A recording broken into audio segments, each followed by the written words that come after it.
Greetings everyone, welcome to our English Literature podcast discussion. My name is Olivia Chabalala.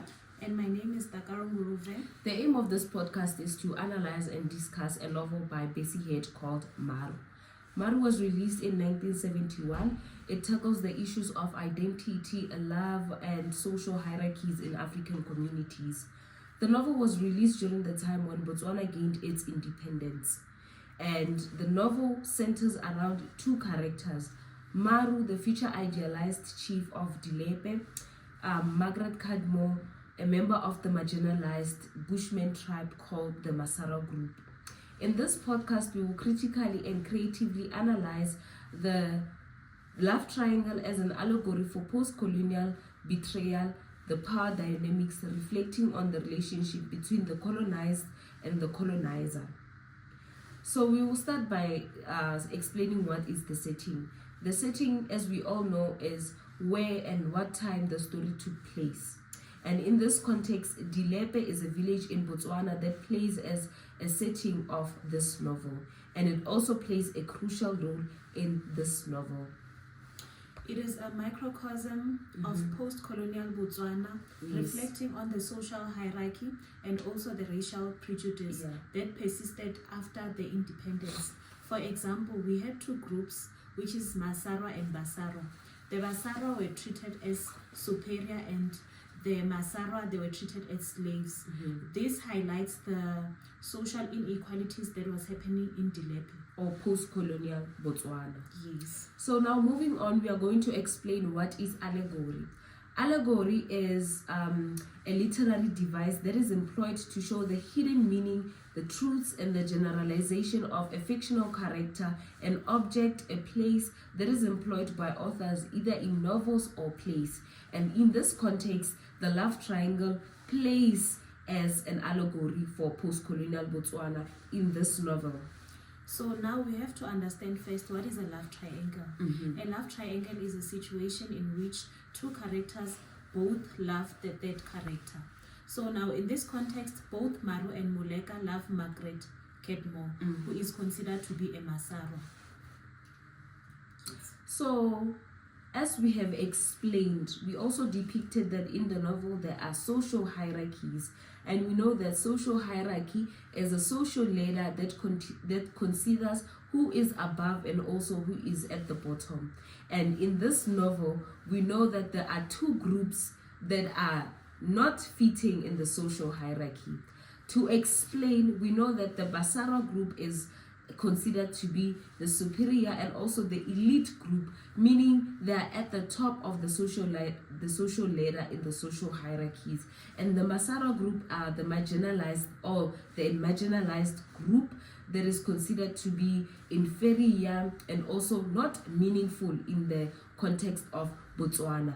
And this group is considered to be at the bottom of the social ladder as how they are treated as slaves, disrespected. And for example, this can be depicted through one scene where children were spitting on the Bushmen, showing disrespect and utter hate towards the group. So after we have just analyzed what are the social hierarchies and how we depict the social hierarchies in the novel, we are going to move on at characterizing our three characters, Maru, Moleka, and also Margaret. We will start by characterizing who Maru is. I can say that Maru is a powerful leader and also an intelligent leader who challenges the societal norms, because he secretly helps Margaret, and also in the end of the story, he marries Margaret. Yes. So as we move on, we are going to characterize Moleka.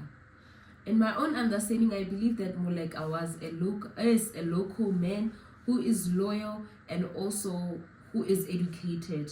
And the reason why I'm saying he is loyal is because of his love, or the love that he had for Margaret. Even though he was characterized as a person who was a womanizer in the beginning of the play, however, his love for Margaret was genuine. And moving on to Margaret, Margaret is a light-skinned woman who is an orphan from a marginalized group called the Masara group. She was raised by a woman called Margaret, who was named after her. And this is who we believe Margaret is. And we are going to move on to the image of how, like when Margaret saw both Moleka and Maru, what was his first impression of them? So I believe that the first impression of Margaret towards Moleka and Maru was to believe that these people are from a powerful and elite group. So obviously they hold more power in his life as in her life as she is from the marginalized group. And when her impressions were like that, they started changing throughout the play as she started to develop relationships with both of these men, especially Maru. So now we are going to explain the post-colonial betrayal towards from Maru towards Moleka, and also Moleka towards Margaret. So we see in the beginning of the novel that both Maru and Moleka, they were friends, but then their friendship was disturbed on the arrival of Margaret. Yeah, they both loved this woman, which is Margaret. So Maru ended up tricking Moleka, and then at the end of the story he married Margaret. Yes, an example. And I feel like he misused his power to get Margaret, to win Margaret over Moleka. Yes. So as we have seen that sometimes we believe that Maru used his power to win Margaret. Sometimes it's the circumstances of someone changing, and I believe that the Maru at the end of, or near the end of the story, he started changing and seeing that he truly loves Margaret, rather than believing that because he has the power he can get Margaret, but also his feelings for Margaret started to be genuine, even though in the beginning they seemed not to be genuine because they were of forced patriarchal norms, and also the societal roles, and also the power dynamic between Margaret and Maru.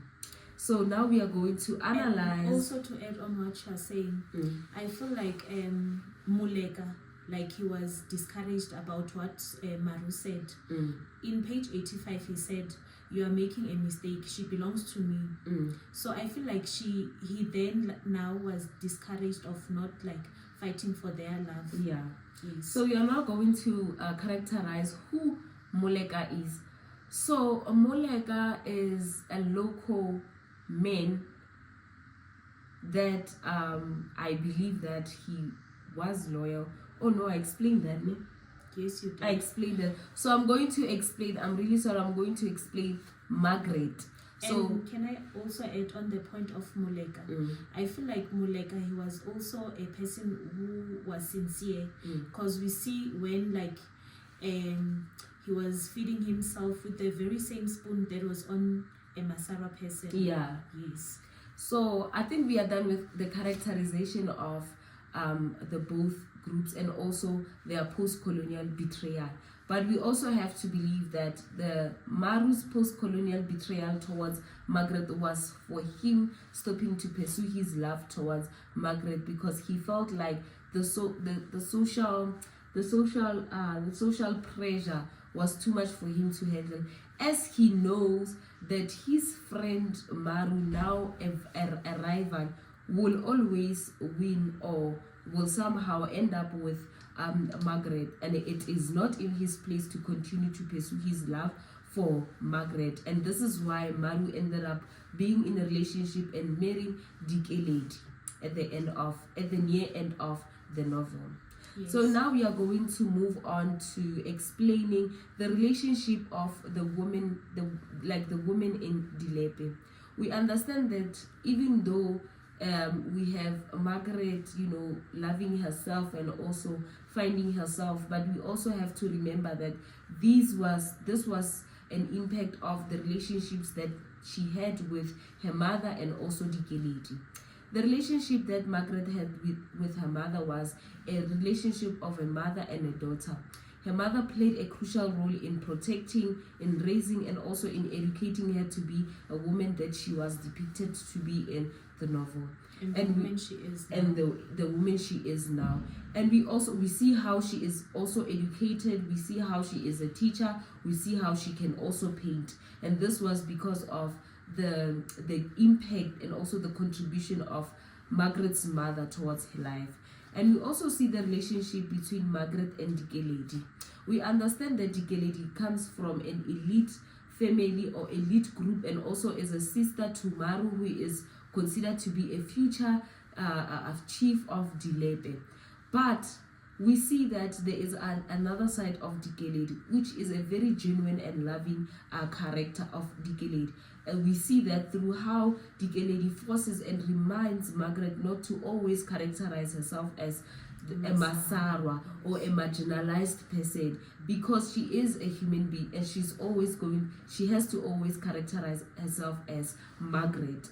And we also see an example in page 89 where Dikeledi bought Margaret utensils for painting and encouraging her to continue to paint and also tell her stories through paintings. And also this impacted her relationship between Maru, because Maru then started to realize that Margaret is not only pretty but also is talented. Yes. And that is where Maru started to be fond and started to have this significant love towards Margaret.